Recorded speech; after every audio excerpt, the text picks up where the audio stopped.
What's good, y'all? Blake the John here. Welcome back to the AudibleBias podcast. This week I'm joined by 4 guests. Go ahead and introduce yourself. Start off with Gunnar. I'm Gunnar Bar, and yeah. Thank you. Go ahead. Someone else. Yeah, I'm Holt, I'm Alek. What up? And I'm Cody, big Seahawk fan. Okay. Yes, sir.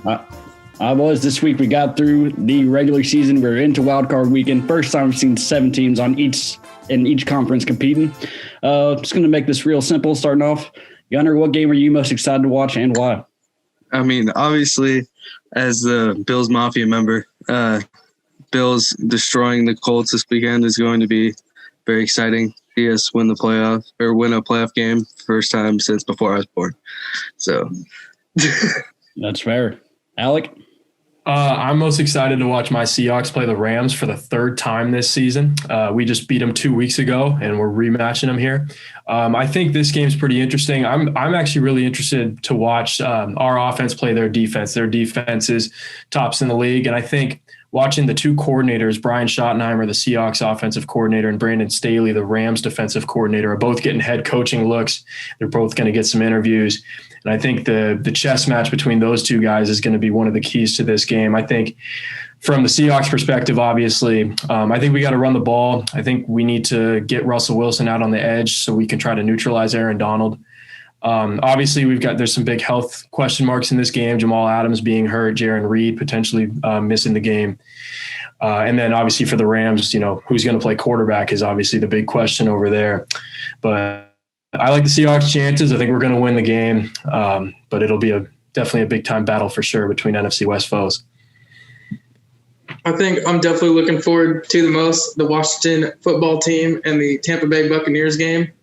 I think everyone's sleeping on the Redskins. Buccaneers will probably win, but Tom Brady does not do well in playoffs against NFC East teams, in the Super Bowl especially 2 times.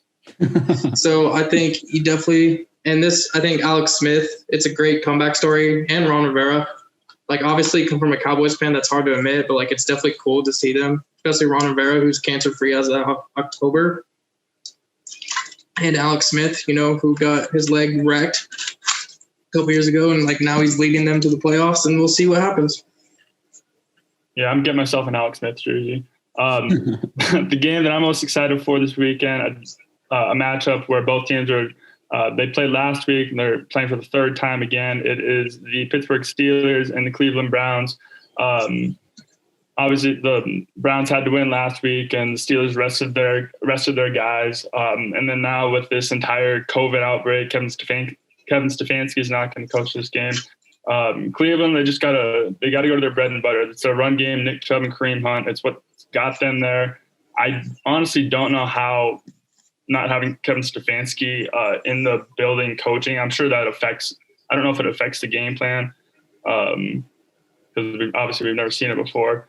But Pittsburgh, I think with the healthy Big Ben, they didn't even have their bye week at all because of the COVID protocols and violations with Tennessee and then with Baltimore. So he definitely needed to rest up. And I think Pittsburgh comes in firing, and I think they win this game probably by a field goal. Yeah, that's fair. I'm most excited for the Tennessee Titans Baltimore Ravens rematch. Titans Ravens obviously have a very long history together against each other in the playoffs. Last time Titans got to host a game in Nashville, they played the Baltimore Ravens in 2008 when Tennessee went 13-3, and they lost that one. So I'm excited. I think they've switched roles coming to this. The Ravens are very hot, playing a lot better than Tennessee is right now. But we also haven't seen Tennessee play in Nashville in the playoffs in a while. Don't really want to make a prediction because I have no idea. It feels like it's going to be a real toss-up. I want to go back to something Holt said, talking about Washington football team going up against Tampa Bay. That's a fun matchup. We have a lot of kind of weird matchups that we haven't seen in the playoffs before. Obviously, a lot of new faces, a lot of new teams. Just going to ask this. Do any of y'all have a lock of the week? One team that you think is guaranteed to win?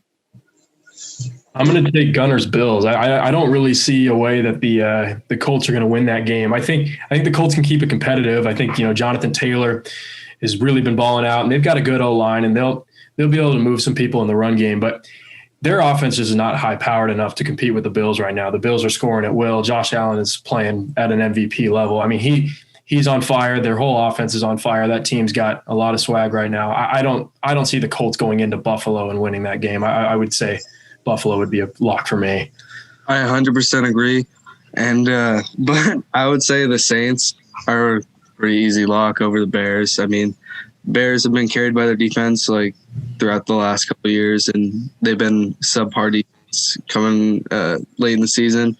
Just got destroyed by the Packers. I mean, never really bought into their offense when they're destroying pretty awful teams. And they're 8-8.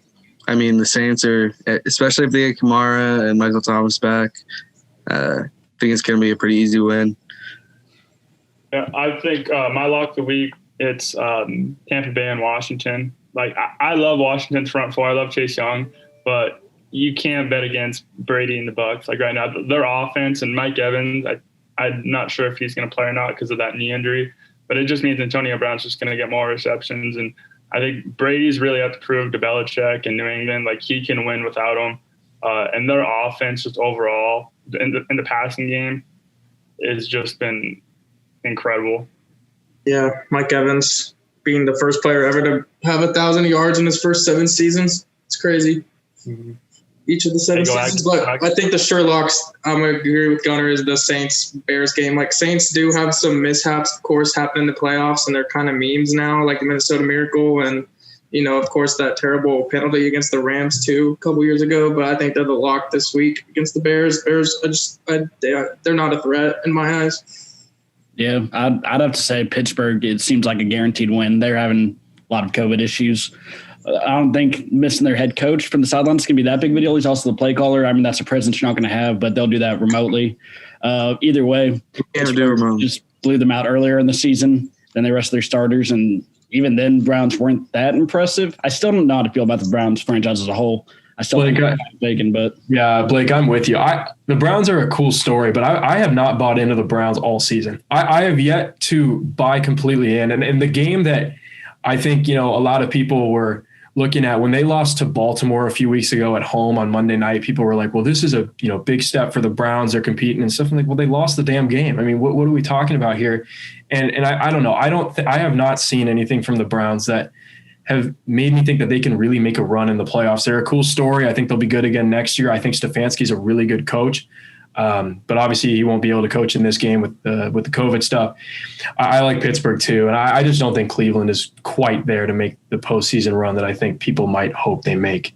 Yeah. I mean, I disagree with Cody's lock of Washington losing to the Tampa Bay Buccaneers. I mean, Tampa has they only have one win against the playoff team this entire year. They've been beating up on terrible teams all year. Washington has a great front seven. I mean, Tom Brady's not very good under pressure. He takes a lot of deep shots, but he's a subpar completion percentage. And, I mean, if Chase Young and Sweat can get to him, get pressure, I think it could be a washed upset. I mean, Alex Smith, they're 5-1 when Alex Smith plays. And I think Washington could win like a dirty 17-14 win. Who knows? Yeah, I think ultimately I don't think Washington can score enough. I think their D-line will give Brady some problems, and I don't think – and I could see it being an ugly football game, but Washington is just not explosive enough on offense. As good as their D-line is, I think over the course of a 60-minute game, Brady's gonna find some holes. He's gonna hit some big throws. He's gonna hit Gronk. He's gonna hit. We'll see if Mike Evans can play, but he's got weapons all over the place, and I don't know. I think Washington's a great story. I have a lot of respect for Ron Rivera. He is a great coach, and what he's had to deal with this season is pretty incredible. But I think it comes to an end. I think Tampa Bay is just a much more talented team, and I think they're going to overpower Washington over the course of a game. It's in Washington, though. I want to see how Tampa Bay does in the cold like that. Brady has cold experience, but not a lot of those guys really don't have a whole lot. Yeah, don't really have playoff experience in general. Yeah, that's true. They're pretty young. Mm-hmm. Yeah, going back to Washington, really their only explosive options on the outside is Terry McLaurin. And I think he was playing on a high ankle sprain. And then J.D. McKissick, he's been getting a lot of receptions lately. And then Logan Thomas, who's really kind of came up out of nowhere. He's been a big time kind of that safety blanket for Alex Smith. Yep, I think that's fair. We got 5 minutes left on the clock. I think this would be a good topic to talk about. Going around in the order we've been going, who is going to find the end zone the most this weekend? I'm going to have to say Stephon Diggs is going to find the end zone at least 2 times. I mean, Kenny Moore or whatever corner, their back end for the Colts is their weakness on the defense. And so I think it's going to be a pretty. All right, y'all, one thing I want to bring up and talk about this week, get all of y'all's opinions on who is going to find the end zone the most on wildcard weekend. From a completely non-biased, objective standpoint, I would have to say Stephon Diggs. Obviously, Stephon Diggs has been destroying the league, leading the league in receptions and receiving yards. And recently he's had multiple 100-yard games. I mean, him and Josh Allen are just their dynamic duo. And Diggs is uncoverable in one-on-one. And, I mean, even with good corners covering him like A.C. Jackson against Patriots, he's still one for 140+. And the Colts defense, their weakest point is their back end. And, I mean, Kenny Moore is probably their best cover corner. But, I mean, their front seven, unless they get a massive amount of pressure on Josh Allen, which, I mean, the Bills O-line has been doing a great job this year. And I really don't see it. I think Stephon Diggs finds the end zone at least twice. So, yeah.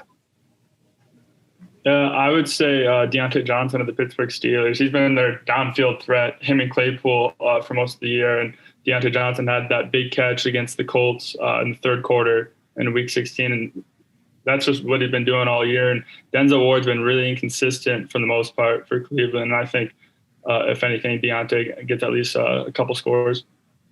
Well, I mean, I think an easy answer to this question might be Derrick Henry. I mean, we know what Derrick Henry can do, but I mean, I'm going to go with, from a pretty biased perspective, I'm going to go with Chris Carson. And I think this is a week for Chris Carson against the Rams to show up. I think this is a game where I expect I'm picking him to score 2 touchdowns in the game against the Rams, one receiving, 1 rushing. I think this is a big opportunity for Chris, looking for that new contract. And I think he is going to show up in this Rams game. I think this will be maybe the game of his career. I'm expecting big things out of him against a really good defense. So I'm going to go with Chris Carson. I think